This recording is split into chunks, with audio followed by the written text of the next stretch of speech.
Here's what's cooking on the day Sports Stove Local Hour. We are talking wide receivers and cornerbacks for EKU football, talking with Caleb Cox and Rashad Watson. And we're also going to be talking with cornerback Tre Goodin tonight. Looking forward to that. That's what's cooking on the day's Sports Stove Local Hour.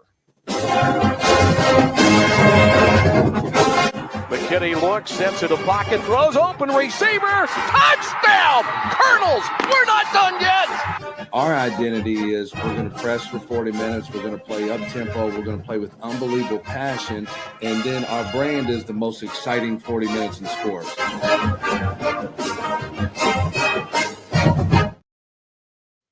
Welcome in to an all-new edition of the Sports Stove Local Hour presented by All Around Roofing, your one-stop shop for everything you need on the exterior of your home if you live here in Central Kentucky.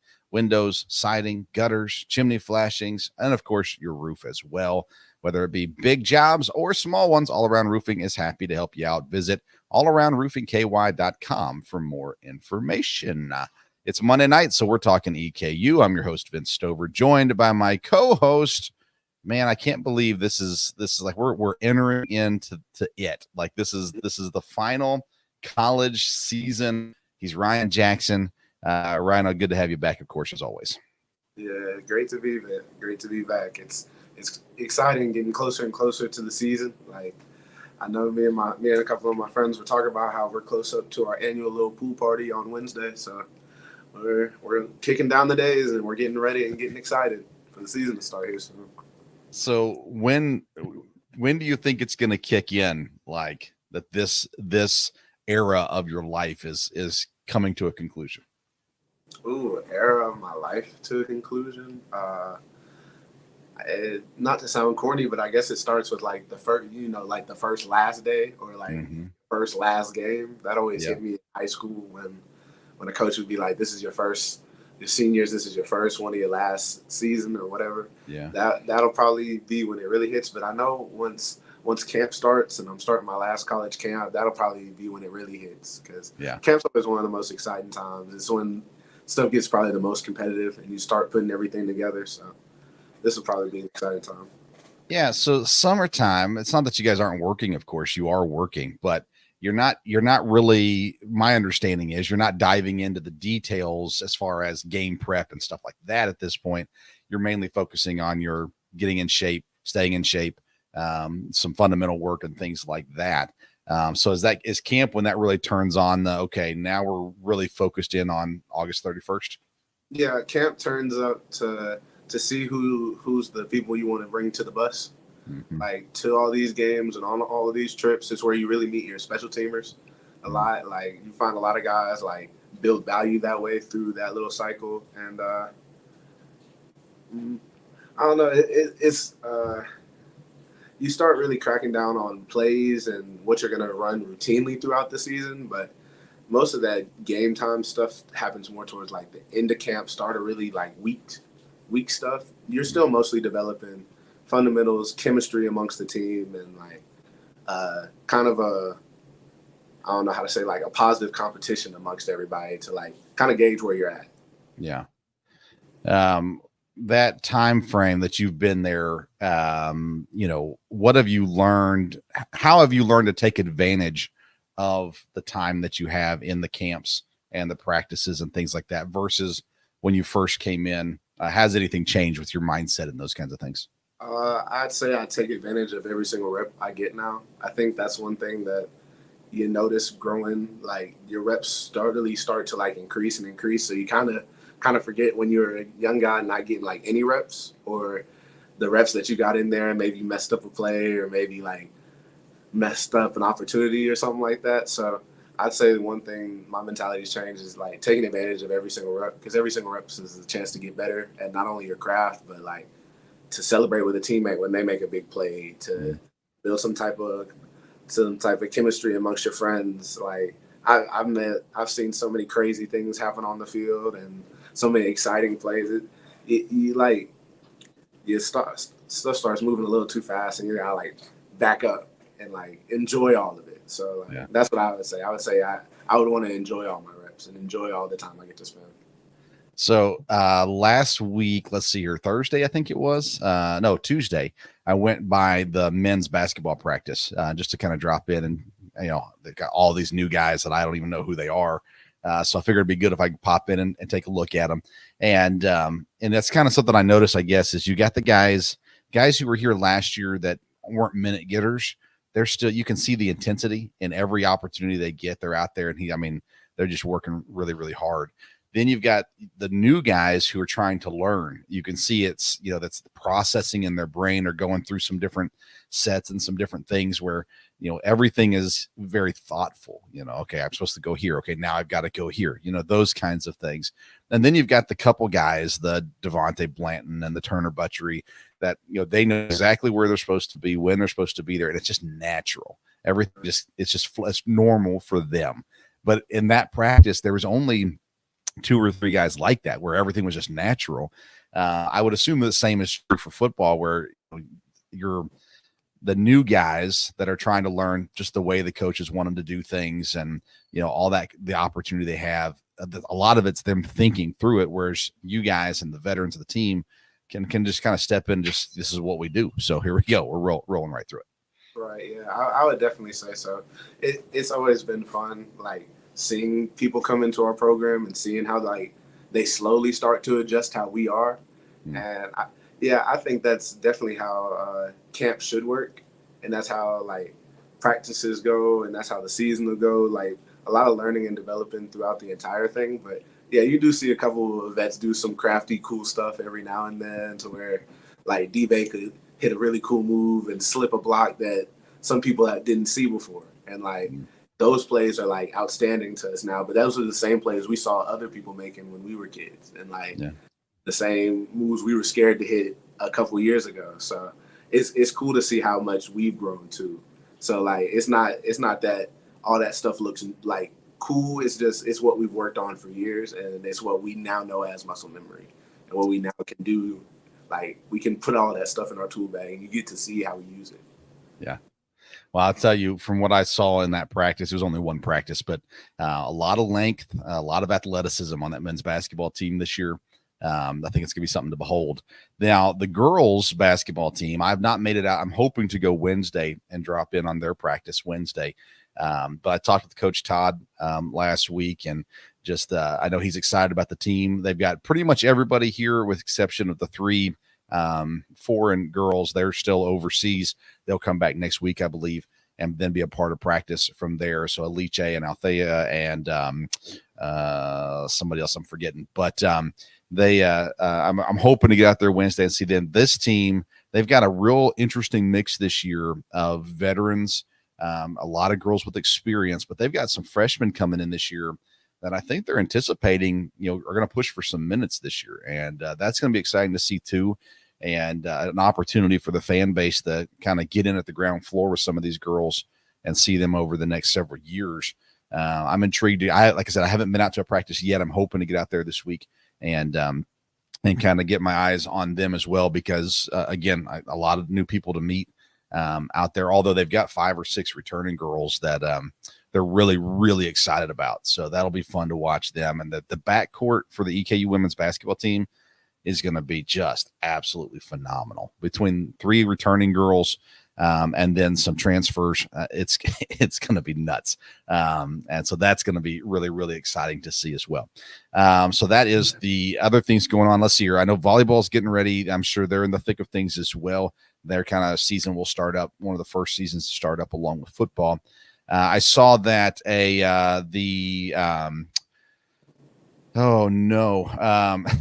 track and field they got a guy going to the Olympics. Ahmed Jazari. Yeah. So he's going to the Olympics to compete there. So that's pretty cool. If you were going to go to the Olympics, what would you compete in?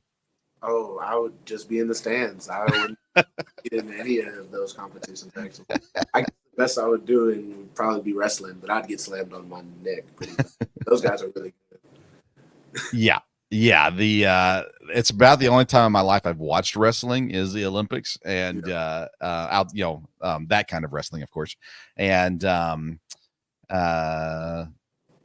it's wild to see how aggressive and how physical and stuff like that as well. So that's a lot of fun to watch. I am going to text real quick, sorry, and see if we can get our first guest on the air. All righty. Let's see here. Outside of that, I saw that the new AD was out on the football field trying to kick some field goals with Patrick Nations. Did you ask permission to go out and try to rush the kick at all? No, they look. I didn't even know when the recording was. So. But I wish I could have been there. I saw where you tweeted we had to do if he could block me. Which that's going to be a tough. The field goal he has a better chance with. We'll just say, and he made it too. He got well, according to the video, it was his third try. So I'm sure there was no editing involved or anything like that. Right, but first try. Yeah. That's going to be a fun little series to see what all he gets to do. Yeah, I'm excited. I haven't watched. He did an interview with Wes Chandler for the Kicking It with the Colonels podcast, and I haven't had a chance to listen to that yet. But if you've not heard it yet, even though I haven't heard it, I'd highly suggest you go listen to it. Wes does a great job, and I'm sure that's there. We're hoping to get him on the show as well at some point here this summer. To chat with them too. But like I said, Wes does a great job with the Kicking It with the Colonels podcast. So go check that out, learn a little bit more about what's going on there with Kyle Moats, the new athletic director. And by the way, if you didn't see that video, it's on YouTube. It's on the local, it's not on the local hour, but it's on the EKU stuff. And everything as well, the social media and things like that. Sorry, am I getting text messages right now? Some miscommunication on my end. So we're going to try to get that fixed and get our first guest on. So anyways, today we're talking wide receivers, cornerbacks. We're going to talk with Tre Goodin. We're going to talk with Rashad Watson and Caleb Cox as well today. So we're looking forward to having those conversations. We're not going to we don't have it scheduled to get the safeties on this year in this position preview time. We'll still have some safeties on throughout the season, I'm sure. But let's talk about that room real quick if we can. Mike Smith, of course, is the returning solid piece that everyone knows, and he has been here. He is now a savvy vet on this team. We've talked to him several times on the program as well. So you've got him, but I'm hearing a lot of good things about Jaheim Ward back there too at safety. So these new guys that are here, you've got Jaheim, and Moses back there as well, a couple other guys. So what are those safeties looking like so far? I'd say the safety group that we brought in it's a pretty deep safety group, I would say. Like it's a lot of competition in there. They all bring a lot of size and length that we probably didn't have a lot of last year. But they're all pretty rangy too. I like them. They're all great guys, great additions to the team. I think they work their tail offs, and the one thing that they do is they do all compete very hard with each other, all trying to make each other better in spirit too. I think it's a testament to their coach though. I think he challenges them a lot to work harder, especially a guy like Mike who's been here for a long time and trying to kind of take over as more of a leader in that group. So I think the safety group is in a position where they can show major improvement, and I think they have a good head on their shoulders with the Coach Watson, and I look for them to be very successful. They're really running fast, hitting a lot of stuff. They're exciting. They're exciting to be around. And I was going to ask you about Mike's leadership because again, he's been here now for a few years. I think he was somewhat already a leader. Now I think it was his first year here. You guys had some guys who'd been around for a while back there at the safety spot. Have you seen Mike transition more into a leader? Like I said, I kind of felt like he was already somewhat of a leader. Yeah, Mike's kind of like our Ed Reed back there. He's the guy who gets the party started, especially when he makes a play. He's the first one talking, probably the first one in the other receiver's face. He's the type of defensive player you want to be around. He's real hard-nosed, always wants to win, always competitive. He's definitely picked it up more vocally, though, being around some newer guys and some younger guys. He's really one of the only returners we have coming back, him, Jordan Marshall, and Jalen Houston, just to name a couple. But, I think he's stepped it up a lot. He's ended up being a part of our little players board cliques that we added him to. So I think it's a lot of good things for Mike going, and I think he'll continue to elevate his status if he hasn't already. I mean, a lot of people don't watch the film. They see how bad our secondary was last year, but they don't really watch the film. And FCS posted him that he was a top returning safety, and his film speaks for everything about that. He plays hard, plays fast, and he's one of the juice guys. Him, Kylan, a couple of them. We got a couple guys, especially when they hit and show up to the party. It's fun. Tell us a little bit about Coach Watson. He's going to be joining us here in just a couple minutes. When one of the newer staff members on this team, with that comes, what does he bring to the table, I guess, that you've noticed so far from him?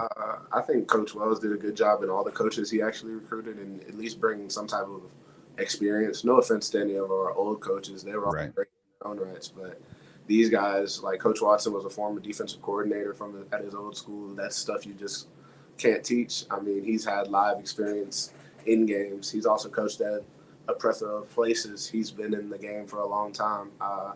I haven't had many conversations with Coach Watson, but every single one of them has been positive, fun, exciting. And I think he adds not only experience, but he adds a lot of attention to detail in a room that really needed it. And I think he's being put in a position where he has a good group of guys that if they all can work together and get on the same page, our defense can be significantly better with them. Well, you say you haven't had a lot of conversations with him, but let's have one with him now. He's the new secondary coach at EKU. He's Rashad Watson. Coach, we sure appreciate you taking some time to join us tonight. How you doing, man?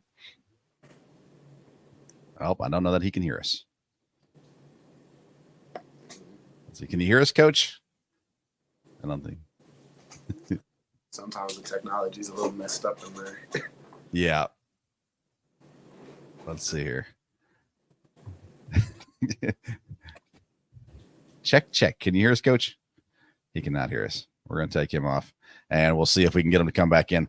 Hopefully he'll go out, and then he'll come back in, and then we'll figure out from there. It's technology is great when it works, and a little bit of a pain when it doesn't. But let's see here. So I'm going to take care of this. What we're going to do, we're going to take a quick break. And then when we come back, hopefully we'll have Coach Watson with us. We're going to take a quick break and hear from our sponsors at All Around Roofing. Does the exterior of your home need a facelift? All Around Roofing has you covered. All Around Roofing is a veteran-owned company servicing Madison County and Central Kentucky. From roof repairs and replacements to gutters, sidings, windows, soffits, chimney flashings, and so much more, All Around Roofing provides quality work and friendly service that will leave your house looking great. Go visit allaroundroofingky.com. That's allaroundroofingky.com for more information. All right, welcome back into the program, and we will see. We're still working on the technical difficulties at the moment. We will get them fixed hopefully shortly. That being said, we've got a lot of things going on in the football world because camp is fast approaching. Now, you mentioned, last week you guys had time off, right? Last week, or was that the week before? Last week. Yeah. And then this week you said you've got the pool party coming up on Wednesday. Mm-hmm. All right. So tell us a little bit about the pool party, because it seems to be the kind of thing that coaches are doing a lot of these days.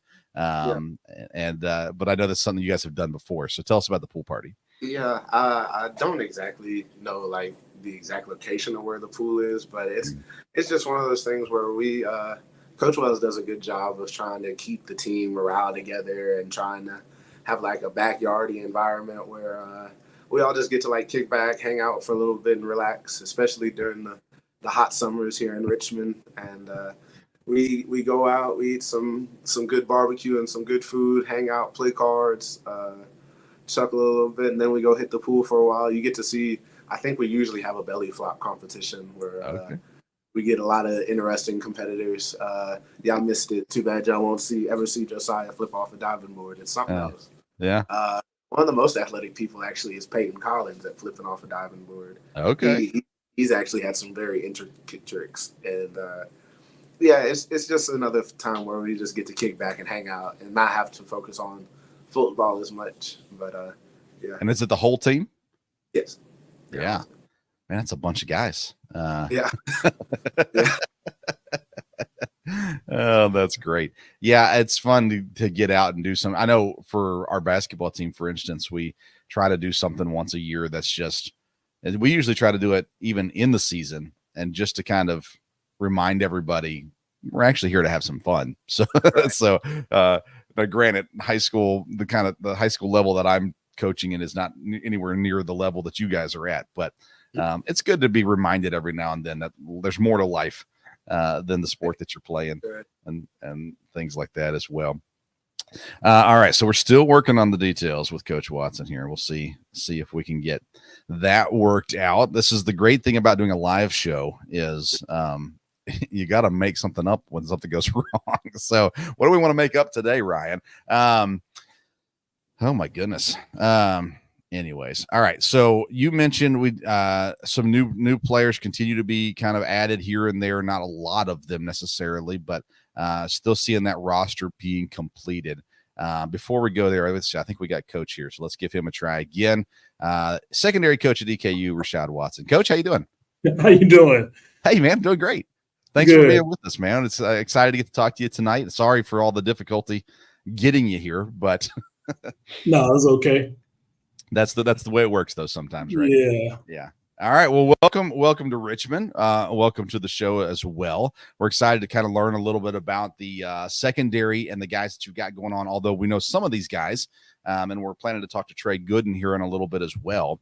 Tell us about your journey, I guess, to get to Richmond, and just how it led to you coming to EKU. Well, I've coached at several different schools and mainly been in the Division II market for a long time lately. But just to make a long story short, it's just about relationships. And my old head coach that I played for, him and Coach Wells worked together at some point in time. And, I think my coach knew I was kind of like a coach on the field when I played. And, I've always stayed in touch with him since I've been in the coaching profession. He's pretty much been my mentor. And, he reached out to Coach Wells and was like, hey, man, I got a guy for you. And I came up here and interviewed, interviewed over the phone, which for a couple of hours. And then I came up to campus and interviewed, and, here I am. Yeah. That transition, you're not the only a new person to the staff this year. So that transition, obviously you're going to say it went well. How did it go? Yeah. And how long did it take you to kind of acclimate to the new team and the new just way of doing things? Well, the transition was fine. Like I said, I moved around. I've been at, I think, 7 or 8 different universities. I lived in so many states, multiple states, mainly in the South. I actually lived in New Hampshire at one point in time as well. So the transition went fine. My story is a little bit different because my oldest son was graduating this year. So I didn't want to move my family. So that kind of, threw a little hamper in the situation a little bit, being that I wanted to kind of keep my family in one spot. So they live in Atlanta, Georgia, and I just moved up here and just kind of making it all work. And we've done this before as a family, so it wasn't anything that was new for us. Yeah. As far as the staff and the transition, football is football, and I've cover 3, cover 2, cover 1, whatever it may be. It all has its little intricacies that you have to kind of tweak here and there. But I think for the most part, the guys have accepted me pretty well, and I've accepted them. And, we still bonding and trying to build a relationship. I'm still trying to get to know a lot of the players and even some of the coaches as well. So, but it's been fun. It's been a great experience so far. Yeah, I mean, we feel bad for you. You got to work with Coach Dietz. I'm kidding. Yeah, Coach Dietz, my guy, man. Coach Dietz kind of, hey, he was the first person that took me out to eat, so Coach Dietz is my guy. I love it. Let's talk about your room a little bit, especially this cornerback room. It's the secondary as a whole, it took a beating last year, and that's not a secret. And everyone is, anticipating, wondering, how's it going to get better? Because 2 years ago, the run game took a beating. They fixed that. And then, but then it kind of flip-flopped the other direction. So when you were looking at, okay, I'm going to come to EKU, here's the guys that I'm going to have in my room that I'm going to be working with, like what goes into, and I know you're not the only one that deals with this, but what goes into fixing it? Does it go that way? We got to fix what happened last year, or is it just kind of reset and let's just do things right from here moving forward? Yeah, so the first thing I did when I came in, I got a list of explosive plays and why were they explosive. So I looked at all the explosive plays that were over 14 yards and trying to figure out what happened. A lot of it wasn't anything to do with scheme. It was just sometimes the players may not have communicated, the right way. And, I think one play we saw where guys ran into each other, something silly like that. So my job is basically have been just to make sure I fix the details and the communication part on the back end and make sure that we all on the same page. Most places have a corner and a safeties coach, but Coach Wells allowed me to have everybody in one room so we can make sure that the communication is on point and we all speak in the same language. So that's the biggest thing for us right now. I don't know a lot of the guys because we brought in a lot of JUCO guys or a lot of new guys, should I say. So we're going to have, we're young, experience wise, and hopefully I can fix some of the problems that we had, Yeah.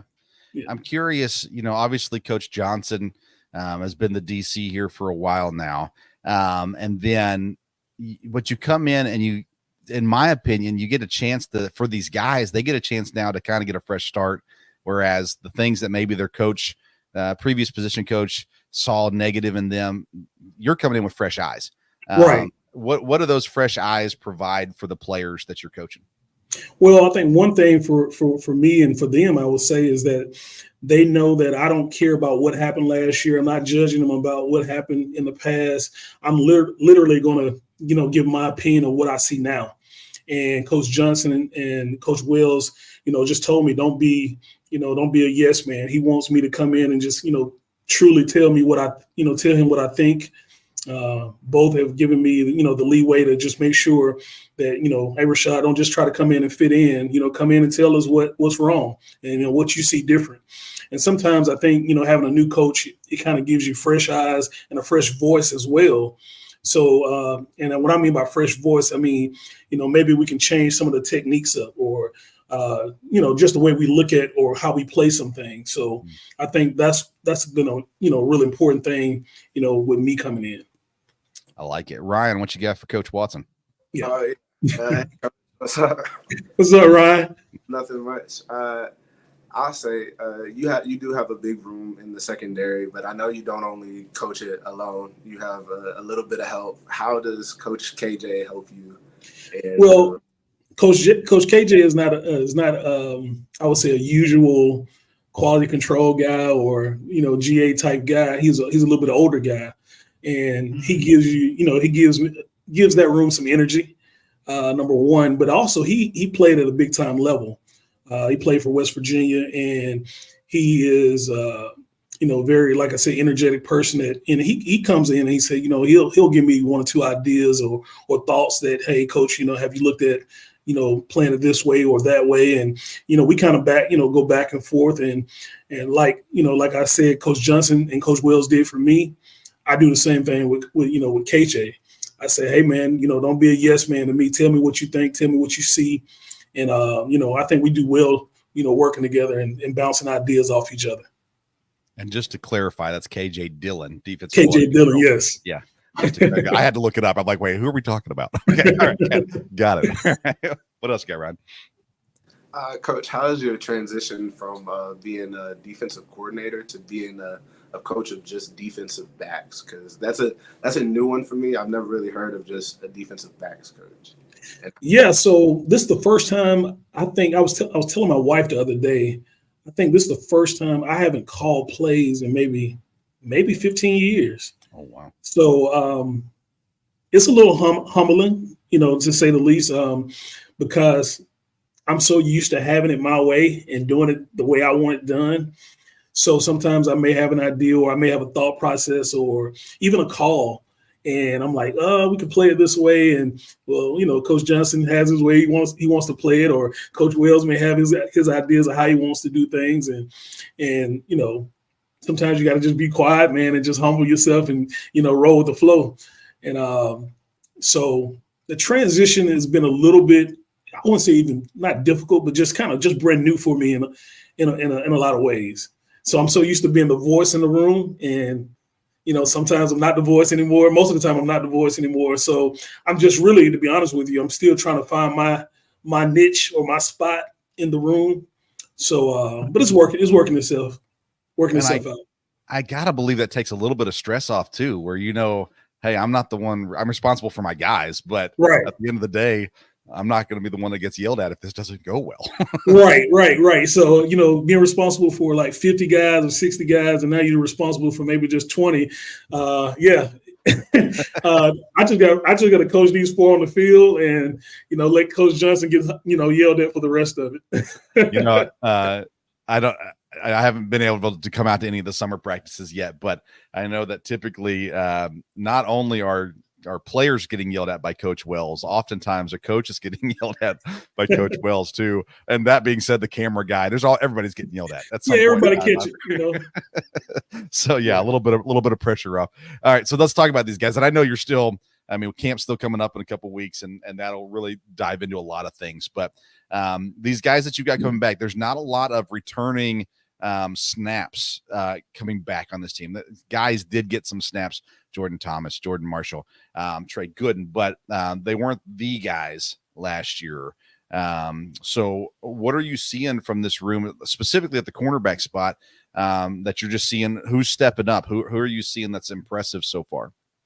Well, Tre Goodin had a really good spring. I think from listening to the other coaches, this was one of his better springs, if not his best spring. He's done a really good job.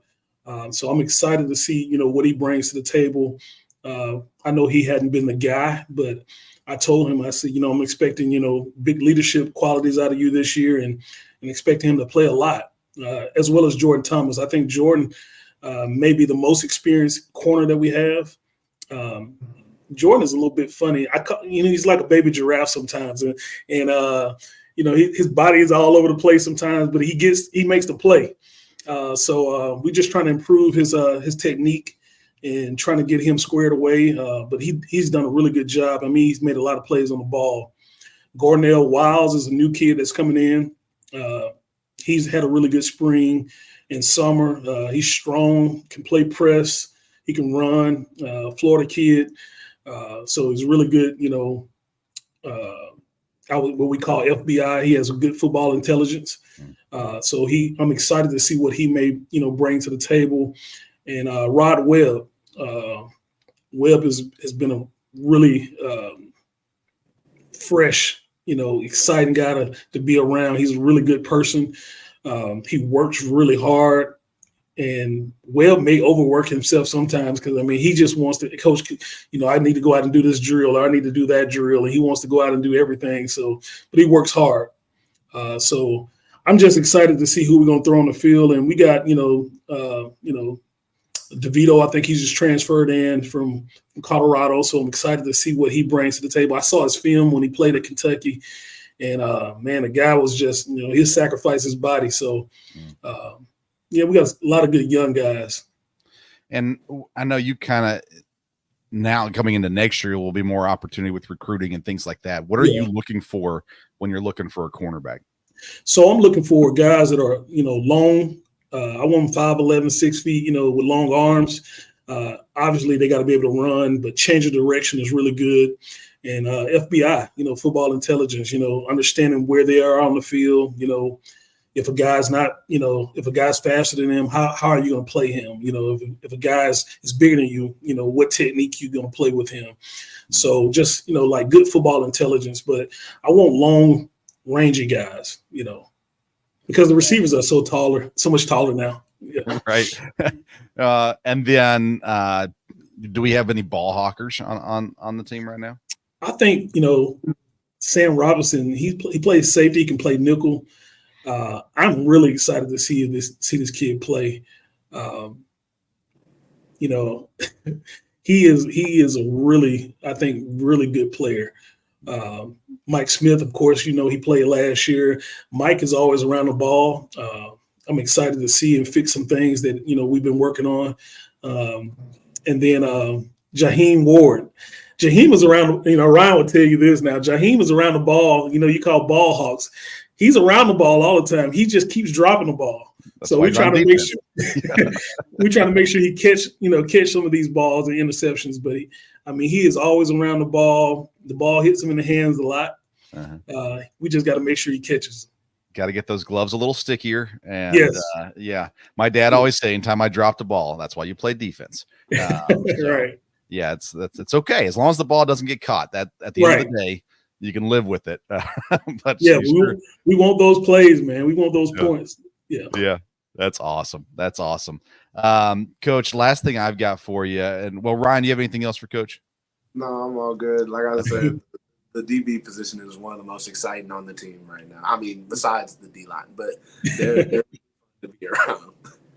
All right, so Coach, I know this is going to be kind of a tough question, but if you could pick anybody on the roster that's not currently a DB to come over and play DB, whether it's safety, corner, I don't care, who are you pulling over to play?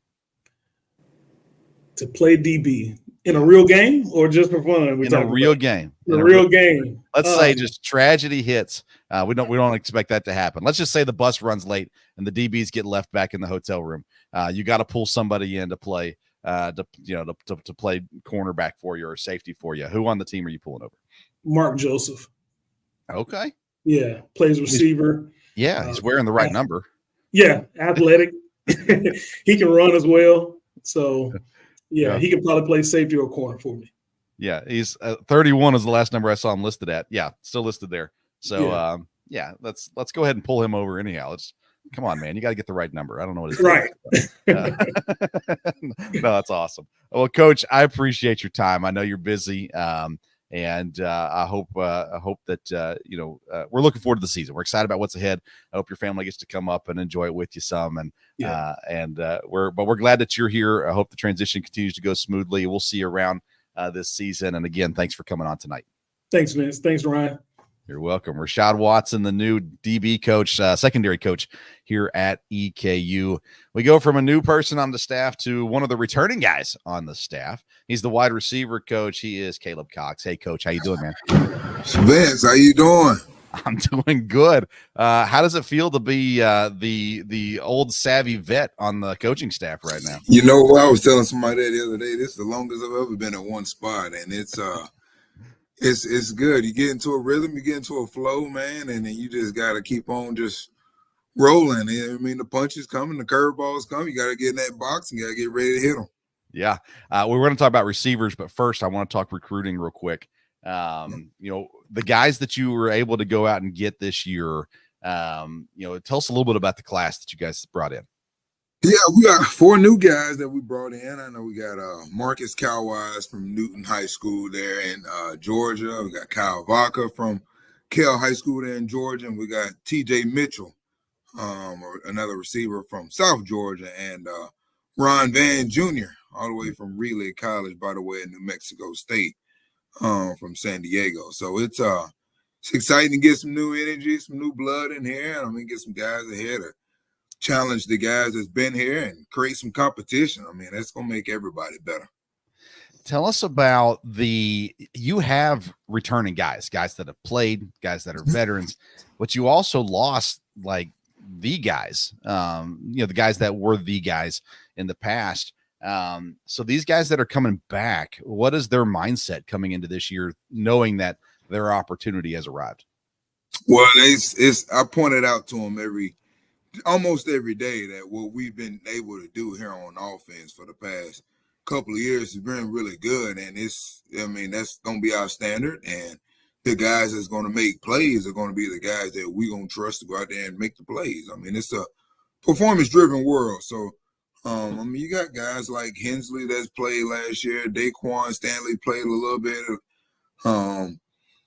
Jacob Horn played here and there. Brian Johnson played some. But it's open competition, and it's a revolving door. So it's an exciting time, man, to see who's going to really step up and who's going to really go out and separate themselves as a true consistent playmaker. Now, we talked with Derek Day a couple of weeks back about the special teams aspect and You got some guys in that receiver room that could have an opportunity to return, especially now with Braden gone. How much do you encourage your guys with that? Hey, you get opportunity, you go out there and take that opportunity. Absolutely. A lot of places I've been, I've told those guys that, hey man, if only all you playing is just receiver for us, that is not enough. You need to get out there and play on special teams. And I use Cornelius McCoy as an example in the 2022 season. In the last game versus Gardner Webb, he caught 6 balls for 150 yards, had 2 touchdowns, but he covered down. He was a gun on every punt team, and he covered down. He was the number 1 on kickoff the entire time. And those ain't just the return units that a lot of the offense guys like to play on. Those are, you got to go down, got to understand lanes, got to understand coverage, and you got to go down and make a tackle. Yeah. So it's a lot of guys. You look at the NFL, man, it's a bunch of guys that's played for a very long time, and they've been the number 2, 3, 4, or 5 receiver, but they made a living in the NFL or just in any professional level of football, Canadian. They played a lot on teams, and I think that's important. It allow you to get guys to play the right way. Which of the players has stepped up into a leadership role so far this summer? Well, it's like I said, it's been a revolving door. I know that Daquan Stanley has came out of his shell a little bit. He's had a lot of growing up to do, but I've put a lot on his shoulders, and I told him that. I mean, these other guys, they're going to look to you for leadership because we do have an inexperienced group. We have some guys that have a lot of birthdays, but we do have some guys that have inexperience and have a lot of game experience like we've had in the past. So he has been one guy that I can say that has really stepped up. And I mean, he was a guy, you talk about special teams. I mean, he played on a lot of units last year and will look to expand his role on offense and on special teams this year as well. Yeah. Ryan, what you got for Coach Cox? Hey, Coach, how you doing? What's going on there, Rhino? Nothing much. I don't know about your past experience with coaching, but since I've been at EKU, I've seen 2 people change positions from DB to receiver or from receiver to DB. How does that process go? Or I don't even know if you really get any decisions in making it. And how does it feel like when somebody switches to receiver and has success? It's I call it a thankless position. I mean, it's not like D-line where if I'm getting a back block, all right, I know I need to fight over the top. Or if I know I'm getting double team, I got to split the double team. It's, hey, man, we're going to tell you to run 12 yards and run a curl, come back to the ball. It's very thankless. So it allows guys to play fast. I mean, you really don't have any reading that's involved in it. So I'm not surprised when guys come over to play receiver and have some success. I mean, obviously, you got to go out there and catch the ball consistently, and then as talented and skilled as DBs are, you got to go make contested catches, which is not that easy. I know a lot of guys that do it and they make it look easy. It's not easy to do, man, and not everybody want to go across the middle and go in there and fight for a ball when you got Colin Robinson and Maddox Marcellus draped all over you trying to catch a ball. Man, those guys are strong, and those guys know how to play through the hands. What has it been like, especially with the returning guys, having to build a relationship with the new quarterback? Because obviously Parker was the consistent piece of this team for, it seems like 10 years. And so now you have that transition. You got, Matt that comes in as a transfer. You've also got Cam, who was here obviously last year and knows the guys and whatnot from there. How do you coach that with your guys about building that relationship and that camaraderie with the quarterbacks? Yeah, I mean, pass game is all about rhythm and timing. And you're going to get that by consistently. And so I tell my guys, if all you doing is just the work that I ask you to do, then that's not going to be enough. You got to go out there. I mean, the quarterback got to be able to close his eyes, throw a ball into an area and know where you're going to be at. And you also got to be able to build trust with quarterback where he going to trust you to be where you're at and for you to bail him out at times. And that's only going to come with, like you said, camaraderie, multiple reps, and just the consistency. I mean, you can't be up and down a roller coaster. You got to be able to be even keel and Go out there and do the little things every day. You ain't gonna go broke taking a profit. So you got to go out there and do the little things, and you can't cherry pick the process. So you're going to have to take every step every day and continue to take the next step. And then I kind of want to ask, I should have asked Coach Watson this the opposite way, but you got these guys out there working, going up against these DBs. So give us your insight on the DB side of things that you're seeing, that guys taking a step forward, or maybe new guys that are standing out to you. Absolutely. I mean, I was really impressed with the guys that came in this spring and just bought into the system, bought into the culture of what we got going on here. You got guys that's leaving other places to come here. Guys like Jaheim Ward, who's played at Austin Peay, that came here, and guys like Garnell Wiles, guys like Moses Sarway. And those guys, they play meaningful snaps at different locations. It's not like they played mop-up duty or they just played when the game got out of hand. You got some guys that have some really savvy to them. Rod Webb has been another one. I mean, he's not the biggest guy, but I mean, his confidence is out the roof, and I love the confidence that he plays with. I mean, he probably think he can take on hell with a squirt gun, but yeah. The guy he plays he plays really big. He's not real big, but he plays big. Yeah. Ryan, anything else for Coach Cox? I just gotta ask, for all the time we've been here, what's been one of the more like exciting or the like biggest change in like game days here at Eastern? Oh man, game day. It's got to be the student section. I mean, the student section. I mean, this is. Now, I was here as a GA back in 2015, and I thought the stands, the student section was cool then. It is night and day. It is by far the best that I've seen now. I mean, the administration has done a really good job with the game day experience and tying it all in with the lights and the band, and they do a good job. So I think our fan base, man, we get a real strong support from the city of Richmond, the state of Kentucky, and surrounding states. Coach, I'm going to ask you for the short version of this story, but you've had the opportunity to work at Tennessee, Georgia, Kentucky, North Carolina. You went to school here locally at Kentucky Christian, and I'm curious of how did you get to those places? Like how did your coaching journey get you to everywhere it's gotten you? Well, all right, short version. My high school coach, if it wasn't for him, I wouldn't have known there was a world outside of Marietta, Georgia. So, and he exposed me to a lot, me and a bunch of my teammates. He took us on college visits. He introduced us to a lot of people, and emphasized for us to go out and work out at prospect camps while we were in high school. And that led us to meet a lot of people, and network was more important. So eventually I know that ball was going to go flat. The connections I've made through my playing days, and I just reached out to a bunch of guys, and a bunch of guys connected dots with other guys, and something came open. My name came up, and if I could get into school here, or if I knew a guy there, and I mean, I was not afraid to work with another position. Now, I mean, it's when I've been playing receiver my whole life.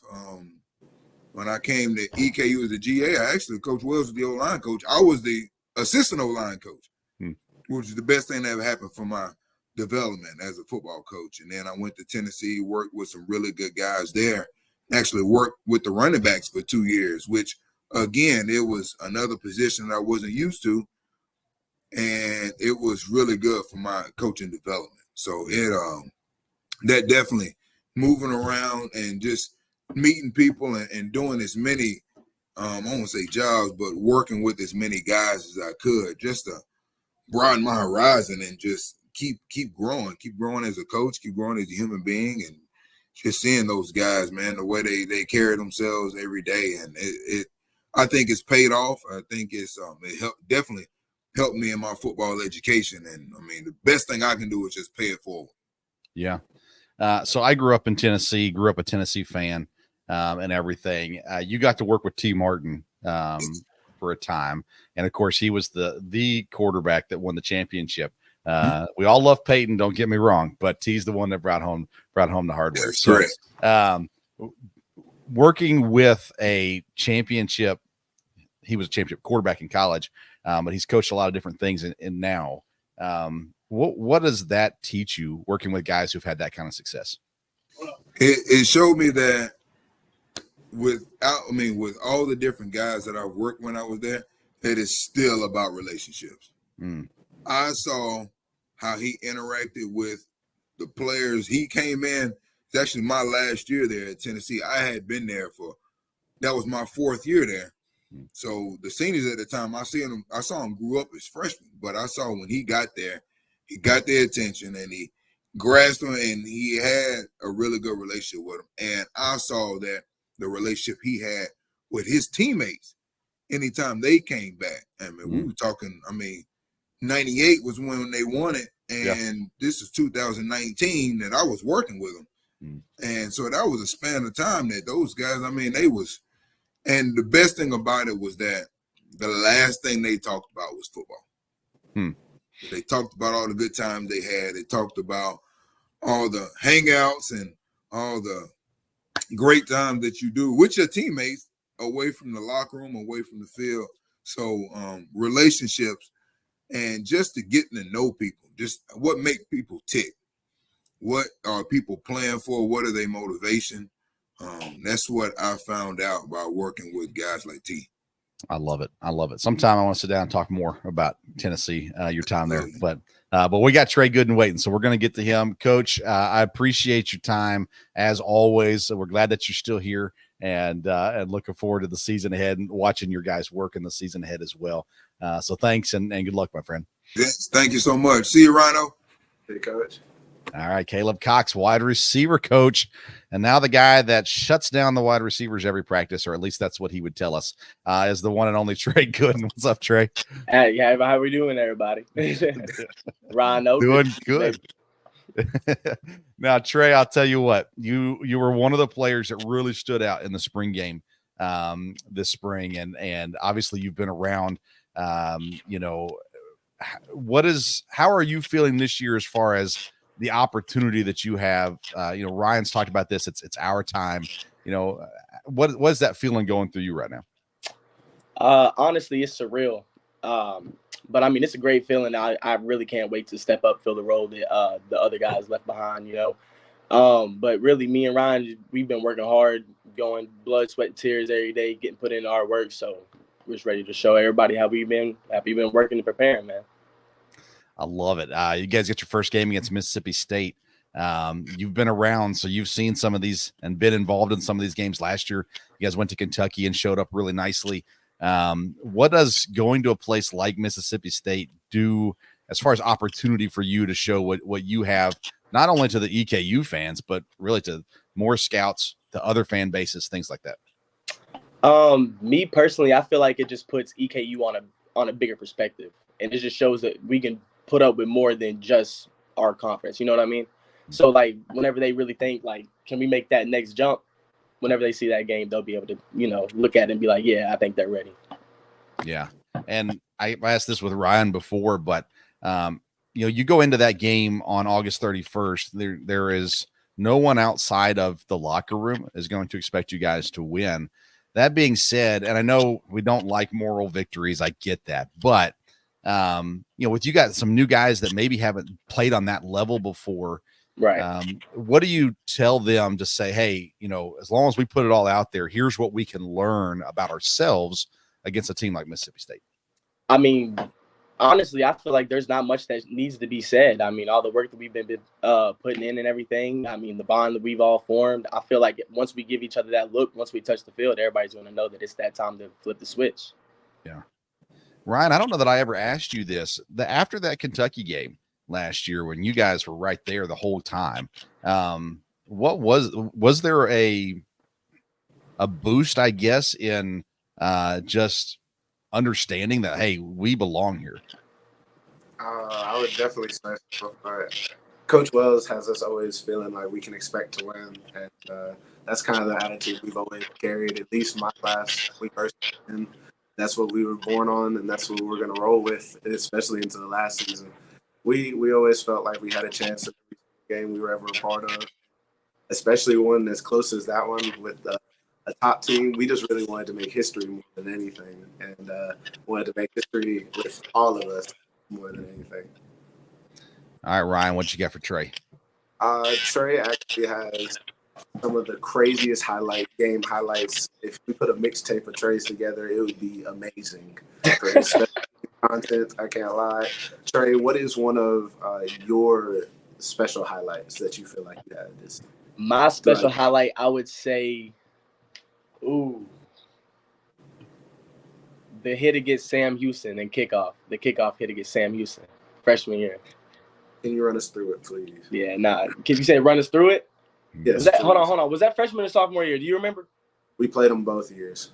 It don't matter. Either one of them, because I probably did it both years. When we were at Houston. I think that was our sophomore year. Okay, so sophomore year. All right. I mean, golly, dude. It's just, it's opening kickoff. There's nothing going through my head, but I'm going to go hunt the ball at that point. So I'm going. We're running down the field. I think I hit like the 30-yard line, and then I just see a gap. My inside helper just slides out, gives me a block, I go fill the hole. Just me in the back. He don't see me for whatever reason, and you know what that means. Go to work, baby. And it's probably 2021 as your sophomore year, because they don't have you for any tackles in 2020. Okay. And so yeah, probably. And now we went through this last week too, where maybe the bio isn't completely up to date, but nonetheless, that's got to be a good feeling though. Being able to tee off on somebody. What else you got, Ryan? Tre, this is something I asked DT and Gabe a while back, especially for guys who've been here for a while. What's something you would tell freshman you? Freshman me? Yeah. To come in and be ready to work. Come in and be ready to work and be ready to set the bond and just, really is. Nah, actually, let me fix that. Biggest thing is to come in and focus on details, because that's one thing. Whenever I came in at first, that's one thing I didn't really focus on. And I feel like if I would have started on that from day one, then, like you said, I didn't have any tackles 2020 season. I feel like that could have fixed that problem. You know what I mean? So I would say really focus on details and then just get to know everybody and just be who I was. So. You played high school at Taylor County here in Kentucky. Was it important for you to try to stay relatively close to home, or what brought you to EKU, I guess? It was really more of a family feel here, honestly. Obviously, yes, it was close to home. So mom and dad was all for it whenever I told them I was considering EKU. But no, whenever I got here, the coaching staff felt welcoming. And when I was first recruited by EKU, actually, it was a different coaching staff. Yeah. So I had got the offer from EKU from Coach Elder, and obviously I was already wanting to come here regardless. I had already committed. But even when Coach Wells got here, I still got that same family welcoming feeling. So at that point, I just knew it was set in stone that this was the place for me. I want to talk about your family for a second. Your grandfather was the first African-American quarterback at Temple. Yes, sir. I'm curious, just growing up with that history in your family, how much of that was a part of you growing up, and how much more maybe does it mean now than it did when you were young? It was actually a pretty big part of me growing up, because as I was young and growing up, I would always hear stories about how he was playing football and how crowds would always boo and throw stuff on the field. And I would hear some crazy stories, and just hearing about it and hearing his experience. Obviously times have changed, yes, but it's still the experience that he had that made me okay, I think I want to go try this myself. And then now that I'm actually here, I see why he enjoyed it so much, and I see why it was so much fun, and I see the bonds that you create, and I see everything else that comes with it. So yeah, I'm loving it. I'm taking it in day by day. And you've got an athletic family. So you got a brother that played basketball at Xavier. You got a cousin who played some basketball as well. So what were the backyard football games like, or the driveway basketball games like growing up? Wild. Anytime it was a basketball game, though, my brother was going crazy. Windmills between the legs, it was never a 10-foot goal, so he was always doing the most. But the football games was always a great time. So I mean, Yeah. I love it though. Having an athletic family is definitely like it was a blessing growing up. What's if you weren't playing football and you were going to play another sport, what would it be? Ooh, that's a tough one. All right, so I got two if that's possible. Okay. Track and baseball. Either one of them. Baseball. Either one of them. So have you hooked up with Walt Jones and said, hey, man, I think maybe I should just at least come out and give it a swing or two? I think we need to make it happen. He might be impressed. All right, Ryan, he says he might be impressed. Give us your percentage that you think that Coach Walt Jones would be impressed with Tre Goodin. Be honest, Ryan. Don't lie. They would definitely be impressed with the speed. Base running would definitely be a must on the team. I'm assuming fielding would be good, but I've never seen him swing a bat ever. I can't lie. But super duper athletic person, so we got a chance. So with all that speed, are you an outfielder? Absolutely. Yeah. Absolutely. Center field, cover left to right, wherever you need me to go. Yeah, I like it. Do you know Elijah Underhill? Not right off the top of my okay, so he was a freshman this year. He may have been redshirt freshman, but he pitches and plays center field. So there you go. He's at EKU, so look him up. So I'm gonna have to get in touch with him. Yeah, good young kid for sure. All right, back to football though. We've talked about this some with a couple of the guys. I haven't brought it up with everybody, but the expectation, the outside expectation this year is much lower on your team than it has been the last couple of years. The big reason why is because Parker's gone, obviously. But there's a lot more to a football team than Parker and than a quarterback, of course, as well. So give me your confidence level. Because again, the outside expectation is, 6 to 8 wins, something like that. What's the confidence level when you look at this team, especially this defense? Ryan's been very, very positive, very high. Even off screen about this. And so tell me your confidence level at what the team's looking like for this year and what you think you guys can accomplish.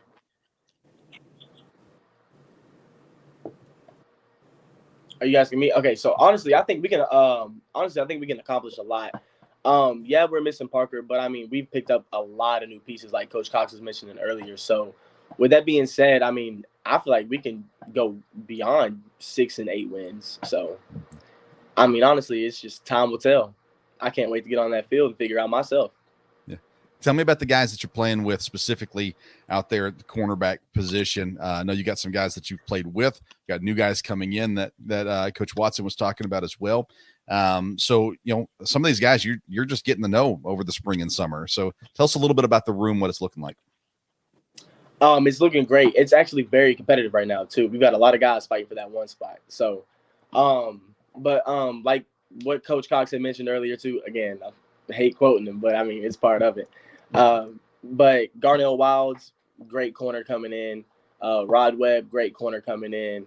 Moses, great safety coming in. I mean, all these guys are athletic, cover the field great, play hands great.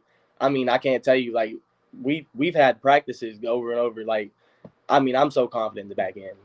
I'm so confident in the back end. So I can't wait to see what we do whenever we get on that field. How do you handle the issues from last season? How do you put it behind you, but still at the same time know, hey, we got to fix some of the problems that we had last year? Just being more detail oriented and then just focusing on all the stuff that we was struggling with last year, which is, I mean, running yards and then passing yards. But like I said, I'm very confident in the back end, and I know we'll come down and hit. So I feel like everything will be fixed. I like it. Ryan, anything else for Tre? No, I'm all good. They got every right to be confident. They've had a heck of a spring, and they will all work very well together. They're all super competitive on the field and off the field. And I look forward to seeing what they can do. I think they get a chance just like everybody else, a clean slate. And like I said, I'm super excited to see how they do on the back end. All right, 2 more things then for you, Tre. First of all, obviously playing defensive back, you are a little bit dependent on the D line, getting to the quarterback. And so how often are you yelling at Ryan for saying, why didn't you get through that double team? Come on, man, get to the quarterback. I'm not yelling at him. Okay. He gets back there every time, baby.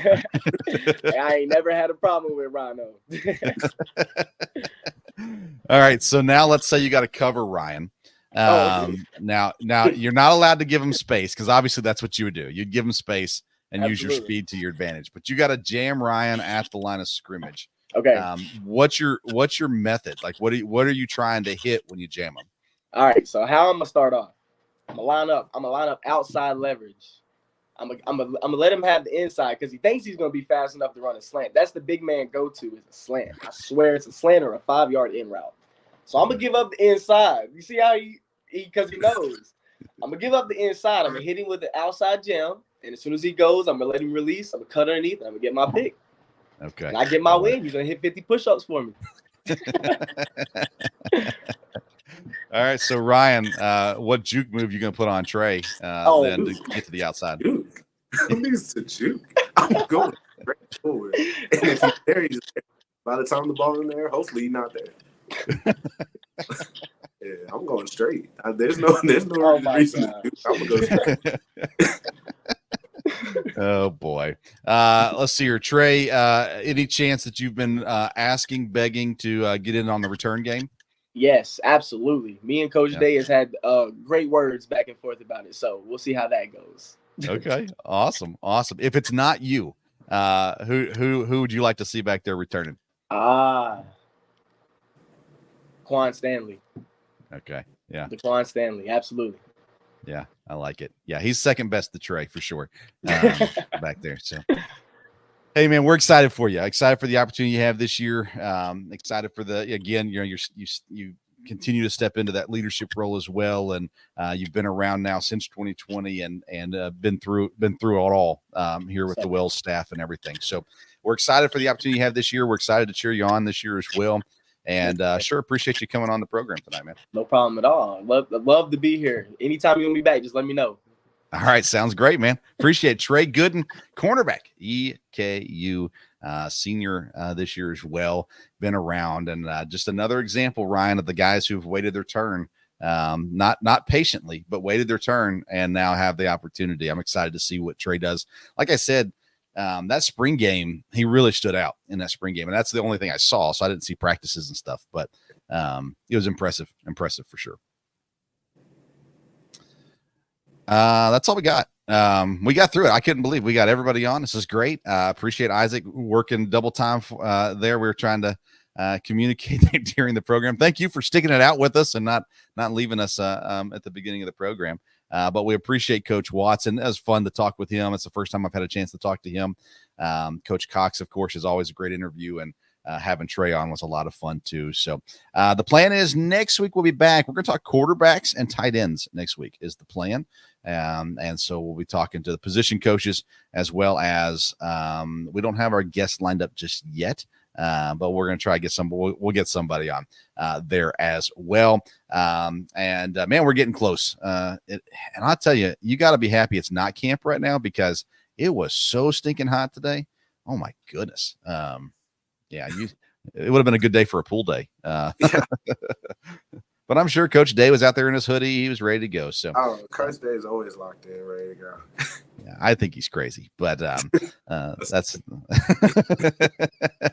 We appreciate everybody tuning in. You can follow us on social media at Sports Stove. We're going to be following EKU football all throughout the season, of course, and even plan on doing some articles on bellyupsports.com. Once we get through all these position previews, I'll do a preview article about the football team, and then throughout the season, hopefully recapping some games and things like that too.